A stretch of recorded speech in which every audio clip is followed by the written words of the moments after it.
the one they gave up on a story of what patience sees. That others cannot act I, the setting of the soul. There's a particular kind of silence that lives in animal shelters after dark, not the absence of sound. The dogs still shift in their kennels, the ventilation system hums its mechanical prayer, somewhere a water bowl gets nudged against chain link, but a silence of hope suspended, a holding pattern, creatures waiting to see if tomorrow will be different from all the days that came before. I've come to know that silence well over the years, the way it settles like dust on the concrete floors, the way it carries the weight of stories most people never stay long enough to hear. The shelter sat at the edge of town where the commercial district surrendered to scrubland and the occasional foreclosed property. It was a utilitarian building, cinder-block walls painted a hopeful shade of blue that had faded to something closer to resignation, a parking lot, more potholes than pavement, and a sign out front that read Second Chances Animal Rescue in letters that a volunteer had painted by hand nearly a decade ago. The S had started to peel. Inside, the kennels were arranged in 2 long rows that faced each other like opposing armies in some ancient standoff. 42 runs total. On any given day, 40 of them were full. The turnover was constant, families coming in with their children, scanning the faces behind the bars like they were shopping for furniture, looking for the one that would match their expectations.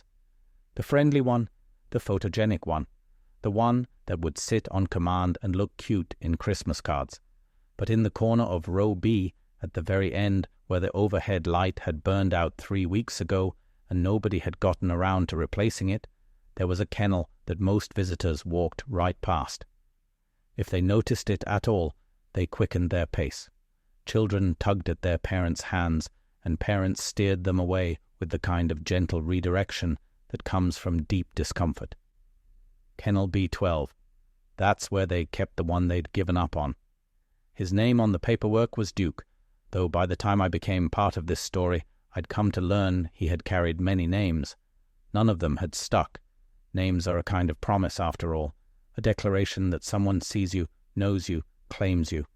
Duke had been claimed and unclaimed so many times that the word itself must have felt like a lie by then. He was a pit bull mix, though mix was doing a lot of work in that description. His shoulders were broad as a barrel, his head blocky and scarred from fights that happened long before he arrived here. One ear had been torn and healed crooked, giving him a permanently skeptical expression. His coat was brindle, the color of autumn leaves after they've been rained on and trampled into mud. And his eyes, well, his eyes were the color of amber held up to fading light, and there was something in them that made people look away. Not aggression, exactly, not any more. It was more like the absence of expectation, the hollow calm of a creature that had stopped believing anything good could walk through that kennel door. The staff at Second Chances had a term for dogs like Duke. They called them warehouse dogs, the ones that would likely spend the rest of their lives in the shelter system, moved from facility to facility as space allowed, their files growing thicker with each transfer. Behavioral notes, incident reports, adoption attempts that ended in returns, the kind of paperwork that told a story nobody wanted to read. Duke had been at Second Chances for 14 months when Eleanor Morgan first walked through those front doors. By then, he had stopped coming to the front of his kennel when visitors passed. He had stopped wagging his tail when the food bowls came around. He had learned to make himself small in the shadows, which was no easy feat for a 70-pound dog, and he had learned that the safest place to exist was somewhere nobody could reach him. What he didn't know, what none of them knew, was that Eleanor Morgan had spent most of her life learning the exact same lesson. Act 2, the first turning of the trail. Eleanor was 53 years old, though the years had not been kind in their accounting. Her hair had gone silver early, a family trait, she always said, though those who knew her story suspected it had more to do with the things she'd survived than any genetic inheritance. She wore it pulled back in a simple braid that fell between her shoulder blades, and her face carried the kind of lines that come from squinting into too many sunrises, from holding too many tears behind a professional smile. She had been a nurse for 27 years, the overnight shift at County General, where the fluorescent lights buzzed like trapped insects, and the coffee was always burnt, and the patients came in carrying wounds that weren't always visible. She had held hands through the long hours when families couldn't be there. She had learned to read the language of vital signs, the poetry of heart monitors, the particular silence that meant a body had finally let go of its struggle. And then, 2 years ago, she had stopped. Walked out of the hospital after a shift that broke something in her that had been bending for a long time. Went home to the small house she'd bought with her ex-husband's life insurance money, a detail that still felt like a splinter under her skin, and sat in the kitchen for 3 days without sleeping, without eating. Just sitting there, with her hands folded on the table, staring at the wall where they had once hung pictures of a life that turned out to be a different kind of fiction. The grief wasn't for Michael, exactly. He had been gone 4 years by then, and their marriage had been crumbling long before the aneurysm took him. No, the grief was for something harder to name, the person she thought she would become, the life she thought she was building, the steady accumulation of days that was supposed to add up to something more than this, a woman alone in a kitchen, wondering if she had ever really mattered to anyone at all. The therapist called it burnout, compassion fatigue. "You've spent your whole life taking care of others," Dr. Chen had said, in that careful voice therapists use when they're about to say something that might sting. "When was the last time someone took care of you?" Eleanor hadn't had an answer for that. She still didn't. But somewhere in the long months that followed, the disability leave, the medications she took and then stopped taking, the slow relearning of how to exist in a world that kept moving even when she couldn't, she had started driving, just getting in the car with no destination, following roads that wound through the hills outside of town, past farmland, going fallow, and old barns collapsing in on themselves. There was something soothing about decay, she discovered, something honest about things that didn't pretend to be more than they were. It was on one of those drives that she found second chances, not looking for it, not looking for anything, just following a road that happened to end at a faded blue building with a hand-painted sign. She would tell herself later that she went inside because she needed to use the restroom. A practical lie, the kind we tell ourselves when we're not ready to admit that something else is pulling us forward. The woman at the front desk was young, early 20s, with the kind of aggressive optimism that made Eleanor feel every one of her years.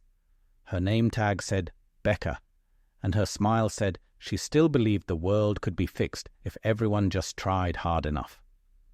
"Looking for a new friend?" Becca asked, already reaching for the clipboard where visitors signed in. "Just looking," Eleanor said. The words came out rougher than she intended. She hadn't spoken to anyone in 3 days, she realized. Her voice had forgotten how to be gentle. Becca's smile didn't falter. "That's how it always starts." The kennels were exactly what Eleanor expected.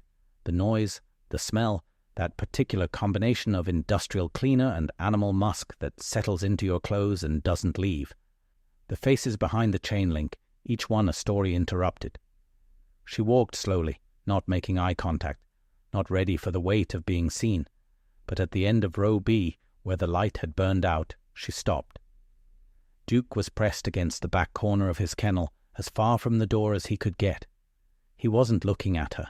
His head was turned toward the wall, like a child who believes if he can't see you, you can't see him. His body was rigid, not coiled for attack, but braced, waiting for whatever bad thing was about to happen next. Eleanor stood there for a long time, long enough that her knees started to ache, long enough that the other visitors came and went, long enough that Becca came looking for her with a concerned expression. "That's Duke," Becca said, her voice careful now. He's been through a lot. We don't usually show him to—" "What happened to him?" The question came out quiet, quieter than Eleanor expected. Becca shifted her weight, the way people do when they're deciding how much truth to tell.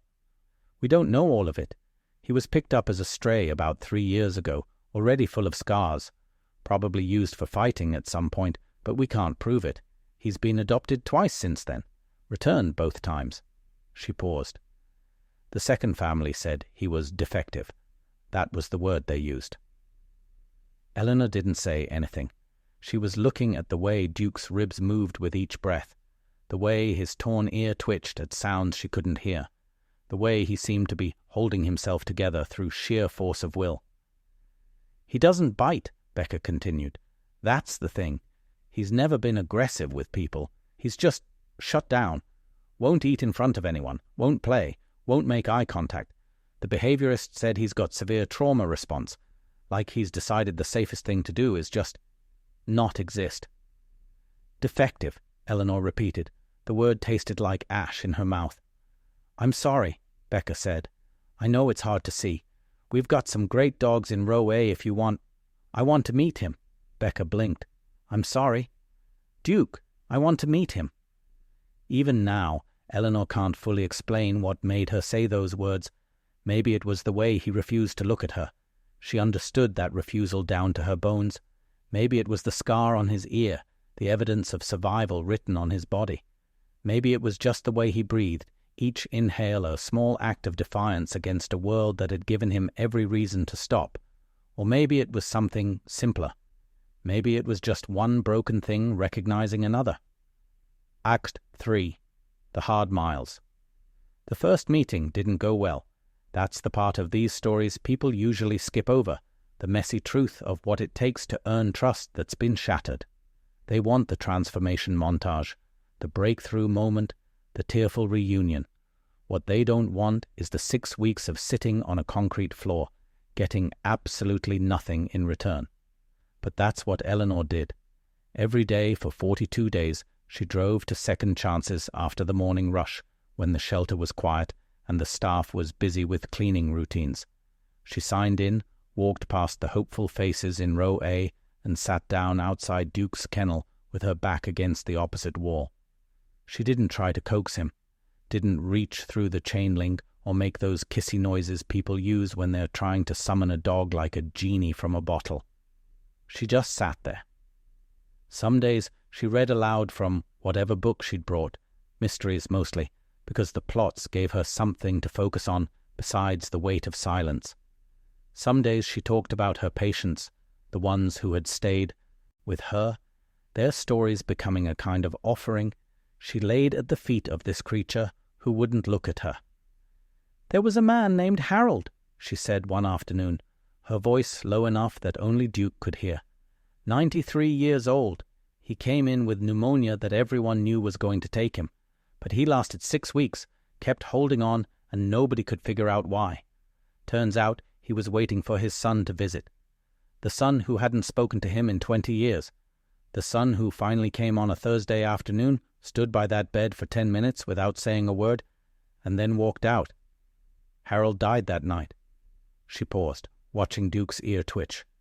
"I think sometimes we stay alive just to prove something, even when the proof doesn't change anything." Duke never responded to her stories, but somewhere around day 15, he stopped pressing himself against the back wall when she arrived. By day 23, he had moved to the middle of the kennel, still not approaching, but no longer retreating. By day 30, he was lying down with his head on his paws, and once, just once, his amber eyes flickered toward her face before darting away. The staff watched this ritual with a mixture of concern and something that might have been hope. Becca started leaving cups of coffee outside Eleanor's usual spot. Marcus, the senior handler who had worked at the shelter for 15 years and seen every kind of human foolishness, started finding reasons to check on the back kennels more frequently. "You know he's probably never going to be a normal dog," Marcus said one evening as Eleanor was gathering her things to leave. "Whatever happened to him, that kind of damage doesn't just heal because someone's patient." Eleanor looked at him, really looked, the way she used to look at patients' families when they needed to hear something true. "What's normal?" Marcus didn't have an answer for that. Neither did Eleanor, really. But as she had spent enough of her life watching people fight for normalcy, for the perfect house, the perfect family, the perfect story they could tell at dinner parties, and she had seen where that fight led, to hospital beds, to divorce papers, to the quiet desperation of realizing that normal was just another word for pretending. Day 42 was a Tuesday. The first real cold snap of autumn had settled over the county, and Eleanor arrived at the shelter with a thermos of tea and a wool blanket she'd pulled from the back of her closet. She hadn't planned to bring it, hadn't planned anything about this particular visit, but something had made her grab it on the way out the door. She settled into her usual spot, wrapped the blanket around her shoulders, and started reading from a battered copy of Raymond Chandler she'd found at a garage sale, The Long Goodbye. A story about loyalty and loss and the things we do for people who've given us no reason to keep trying.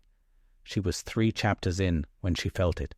The softest pressure against the chain link directly behind her back. She didn't turn around, didn't move, just kept reading, her voice steady even as her heart pounded against her ribs. The pressure stayed. A nose, she realized. Duke had crossed the kennel and pressed his nose against the barrier, as close to her as he could get without actually touching. They stayed like that for an hour. Eleanor reading, Duke breathing. 2 broken things, learning that proximity wasn't always a prelude to pain. The adoption paperwork took a week, not because of any hesitation on Eleanor's part, but because the shelter had protocols for cases like Duke's, home visits, behavioral consultations, long conversations with Marcus about what to expect and what to do when the hard days came, because the hard days would come, he promised her that. Trauma doesn't disappear just because the environment changes. It waits. It tests. It needs to know if this time will be different from all the others. Eleanor listened to everything they told her, read the materials, bought the special crate, the anxiety wrap, the puzzle feeders that were supposed to help dogs with his background. She prepared as thoroughly as she had ever prepared for anything, and still, the first night was a disaster. Duke wouldn't come out of the car. It took 45 minutes of sitting in the driveway, Eleanor talking to him through the open back door, before he finally crept onto the pavement and immediately pressed himself against the rear tire, shaking so hard his teeth chattered. Getting him into the house required another hour. Getting him to drink water took until midnight. He wouldn't eat for 3 days, not until Eleanor started leaving kibble in the farthest corner of the guest room and retreating to the kitchen so he could approach it without being watched. He slept under the bed for the first month, not just under, wedged against the wall in the back corner, so far that Eleanor couldn't reach him even if she'd tried. She heard him there at night, his breathing ragged with nightmares, occasional whimpers that made her chest ache in ways she thought she'd forgotten. She called Marcus during the 2nd week, tears in her voice. "I don't know if I'm making it worse. He seems more scared here than he was at the shelter." "He's grieving," Marcus said. "I know that sounds strange, but the shelter was predictable. He knew what to expect there, even if what he expected was pain. Your house is new. He doesn't know the rules yet, doesn't know what you're going to turn into when he stops watching." "What do I do?" "Same thing you've been doing. Show up. Don't ask anything of him. Let him learn that you're safe by proving it over and over until he can believe it." So that's what Eleanor did. She established routines, feeding times, quiet times, the slow expansion of his territory as he grew brave enough to explore the hallway, then the living room, then the kitchen where she spent most of her evenings. She learned to read his body language, the subtle shifts that meant he was about to retreat versus the ones that meant he was curious but afraid to show it. She learned that sudden movements sent him scrambling for cover, that men's voices, especially loud ones, triggered something that looked less like fear and more like resignation, the way prey animals go limp when they've accepted their fate. That thunderstorms were torture, but classical music seemed to help. That he would only eat if she was in another room, but he wanted to know she was nearby. The sound of her footsteps had become a kind of comfort, proof that the world still had rhythm, and the rhythm was gentle. Months passed. Small victories accumulated like coins in a jar. Duke started sleeping at the foot of the bed instead of under it. He learned to take treats from Eleanor's hand without flinching. He developed a particular way of groaning when he settled into his dog bed that sounded almost like contentment. And then, 6 months in, something happened that Eleanor still can't talk about without her voice catching. It was a Sunday morning. She had overslept, something she rarely did anymore now that Duke's internal clock had become her alarm, and when she finally opened her eyes, she found him lying beside her on the bed. Not at the foot, not on his side of the mattress. Right there, close enough that she could feel his warmth, his scarred head resting on the pillow next to hers. He was watching her. Those amber eyes, which had refused to meet hers for so long, now fixed on her face with something that looked almost like wonder, like he was seeing her, really seeing her, for the first time. She reached out slowly. He didn't flinch. Her fingers found the soft fur between his ears, and she felt something in him release. A tension he'd been carrying so long it had become part of his shape. They stayed like that for an hour. Neither of them moved. Neither of them needed to. Act 4, The Reckoning of Truth. The call from Second Chances came on a Thursday, 8 months after Eleanor had brought Duke home. Becca's voice was careful in that way that meant she had something difficult to say. "We have a dog," she said. "Came in yesterday. Eleanor, she's in bad shape. Won't let anyone near her. Won't eat. Won't come out of the back of her kennel. The vet says she's been through something terrible. We don't have all the details, but there's evidence of long-term abuse. Burns, scarring, the works." Eleanor waited. She knew there was more. "Marcus thinks, well, we all think. Would you be willing to come by? Bring Duke?" Becca paused. "I know it sounds crazy, but the way he responded to you, we thought maybe, I don't know, maybe he could show her something, that it's possible, that some of us are worth trusting." Eleanor looked at Duke, who was lying on his bed by the window, watching squirrels with the relaxed vigilance of a dog who had finally found his place in the world. He was different now. Not fixed. She had learned to hate that word, but mended, patched together in ways that would always show the seams. Beautiful, anyway. "We'll come," she said. The shelter looked smaller than Eleanor remembered, or maybe she had grown larger, not in body, but in the space she allowed herself to take up in the world. She had spent so many years making herself small, accommodating other people's needs, shrinking to fit whatever shape would cause the least disruption. She had forgotten that she was allowed to exist in her full dimensions. Duke walked beside her now, without a leash. They had reached that point months ago, the understanding between them so complete that the physical tether was unnecessary. He knew where she was going. She knew he would follow. The shelter staff gathered as they approached. Eleanor recognized most of them. The volunteers who had watched her daily vigils outside Kennel B12, the handlers who had warned her this wouldn't work, the administrative assistant who had processed her adoption paperwork with barely concealed skepticism. They were looking at Duke like he was a ghost, like they were seeing something they had stopped believing was possible. "My God," Marcus breathed. "Look at him." Duke's tail wagged, not frantically, but with a quiet confidence. His ears were forward, alert, but not anxious. He moved through the space like he belonged there, and when a young volunteer bent to pet him, he leaned into the touch instead of away. "He's not the same dog," Becca said, her voice thick. "Eleanor, he's not the same dog." "He was always this dog," Eleanor said. "You just couldn't see it yet. Neither could he." They walked to the back of row B, past the kennels full of dogs who were still waiting for their second chance. At the end, in a run that had been separated from the others with extra barriers, was the new arrival. She was a small dog, maybe 40 pounds, though it was hard to tell with the weight she'd lost. Her coat was patchy, evidence of skin infections that were still healing. Her eyes were the worst part, not the color or the shape, but the emptiness in them.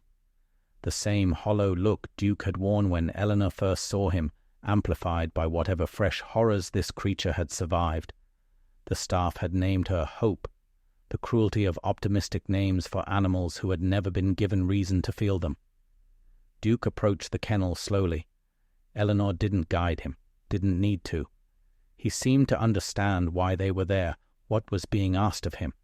He lowered himself to the floor a few feet from the chain link and simply waited. Hope didn't move, didn't react. But her eyes, those empty, wounded eyes, tracked Duke's movements with something that might have been curiosity, or fear, or the first stirring of recognition. One creature who had survived the worst, showing another that survival wasn't the end of the story. They stayed for 2 hours. Duke never pushed, never tried to engage. He just lay there, breathing, existing, proving by his presence that the world contained gentleness, even when everything you'd experienced suggested otherwise. When they finally left, Hope had moved from the back corner of her kennel to the middle. It wasn't much. It was everything. "I don't understand it," Marcus said, walking them to the car. His voice was rough with something he was trying not to show. "We've tried everything with dogs like her. Behaviorists, medications, enrichment programs. Nothing works. And then you come in with him and—" He trailed off, shaking his head. Eleanor looked at Duke, who was waiting patiently by the passenger door. "We teach what we've learned," she said. Duke learned that someone was willing to wait for him. That trust didn't have to be earned all at once, that he could take as long as he needed and still be wanted. She paused. Maybe Hope just needed to see that someone had walked this road before her and come out the other side. Marcus was quiet for a long moment. When he spoke again, his voice was careful. "We've been talking. The staff, I mean, about starting a program, bringing in dogs who've made it through, rehabilitated cases, to help with the ones who haven't, using them as, I don't know, examples, proof that recovery is possible." He looked at her. "Would you be willing to help? You and Duke?" Eleanor felt something shift in her chest, a door opening that she hadn't known was closed. "Yes," she said. "We would." The program launched 3 months later. They called it The Bridge, a name Eleanor suggested, though she never explained why. It felt right, she said, a bridge between what was and what could be, a crossing point from one kind of life to another. Duke became the first therapy dog in the program. Twice a week, he and Eleanor returned to second chances, and he did what he had learned to do best, exist without demanding anything. Show by example that patience had power, that stillness could be a gift, that sometimes the most profound healing comes not from intervention, but from witness. Hope was their first success. It took 4 months, but she eventually allowed Eleanor to sit inside her kennel. Another month before she would eat in front of humans. 2 more before she took her first tentative steps outside the shelter, Duke walking beside her like a bodyguard, like a guide, like a friend who understood exactly what she was feeling because he had felt it himself. She was adopted by a retired firefighter named Samuel who had lost his wife to cancer the previous year. "I know what it's like to be afraid of hoping," he told Eleanor at the adoption ceremony. "I know what it's like to have everything you trusted turn into something that hurts." He looked at Hope, who was leaning against his leg with an expression that was almost peaceful. "She needs someone who understands that. I think maybe I need her too." Eleanor watched them leave together and felt the tears sliding down her face, without any urge to stop them. Act 5. The Trail Behind Us. It's been 3 years now since Eleanor walked through the doors of Second Chances for the first time. The Bridge program has helped place 47 dogs who had been labeled unadoptable. Duke, now grey around his muzzle and slower on the walks they take each morning, has become something of a legend in shelter circles. People drive from other counties to meet him, to see the dog who refused to give up even when giving up was the only logical response to what he'd survived. But that's not the part of this story that matters most. The part that matters most happens every evening, when the sun starts to set and the light turns that particular shade of gold that makes everything look like a memory. Eleanor sits on her back porch with a cup of tea going cold beside her, and Duke lies at her feet with his head on her shoe, and they watch the sky change colors together. She thinks about Michael sometimes, not with the sharp grief of the early years, but with a kind of soft sadness that has made its peace with itself. She thinks about the patients she held in the final hours, the ones who taught her that presence is its own form of love. She thinks about the woman she was before, the one who believed she was too broken to matter, too tired to try, too far gone to be worth the effort of saving. She was wrong about all of it. Not because she fixed herself, she's learned to distrust that word too, but because she discovered that brokenness isn't a permanent state. It's a moment in a longer story, a chapter, not the ending. Duke taught her that. This scarred, frightened, defective creature who had been given up on by everyone who should have known better. He taught her that trust, once shattered, can be rebuilt, not into the same shape it had before, but into something stronger, because it knows what it's survived. He taught her that patience isn't passive, isn't waiting for something to happen, but an active choice to believe in possibility even when the evidence suggests otherwise. He taught her that sometimes the ones who have been hurt the most have the most to offer, that the capacity for love doesn't diminish with trauma, it deepens, that the dogs labeled unadoptable and the humans labeled broken often just need someone willing to sit with them in the darkness until their eyes adjust and they can find their own way to the light. The shelter staff still talks about the day Eleanor adopted Duke. They've turned it into a kind of mythology by now. The woman who saw something no one else could see, the dog who proved everyone wrong. But Eleanor knows it's simpler than that, less heroic, more human. She saw herself in him, that's all. She recognized the shape of her own loneliness, her own resignation, her own desperate hope that someone would refuse to give up even when she'd given them every reason to. And recognizing it, she couldn't walk away. We find each other in the end. The Sith has broken find the broken. Not to fix, never that, but to witness. To say, I see what you've survived, I know what it costs, and I'm not going anywhere. Duke shifts at her feet, sighing the way old dogs do when they're comfortable and content and don't need anything to change. His amber eyes are closed, but Eleanor knows he's not asleep. He's listening to her breathing, to the birds settling into the trees for the night, to the particular quality of silence that means home. "Hey," she says softly. His ear twitches, the scarred one, the one that always makes him look like he's questioning everything. "Thank you." He doesn't respond, of course. He doesn't need to. The gratitude flows both ways, and they both know it. The sun sinks below the horizon. The first stars appear. Somewhere in the county, at a shelter with a faded blue exterior and a hand-painted sign, another dog is waiting in a dark kennel, convinced that no one will ever see them as worth loving. And somewhere, right now, someone is driving down a road they didn't plan to take, following something they can't name, heading toward a meeting that will change both their lives in ways neither of them can imagine. That's the thing about second chances. They don't announce themselves. They just appear, disguised as accidents, coincidences, wrong turns that lead somewhere right. And if you're paying attention, if you're open to seeing what others have overlooked, you might find that the one everyone else gave up on is the one who saves you. Duke opens his eyes and looks at Eleanor. Just for a moment. Just long enough to confirm she's still there, still real, still his. She reaches down and rests her hand on his head. "Yeah," she says, "I'm not going anywhere either." The night comes gently. The stars multiply.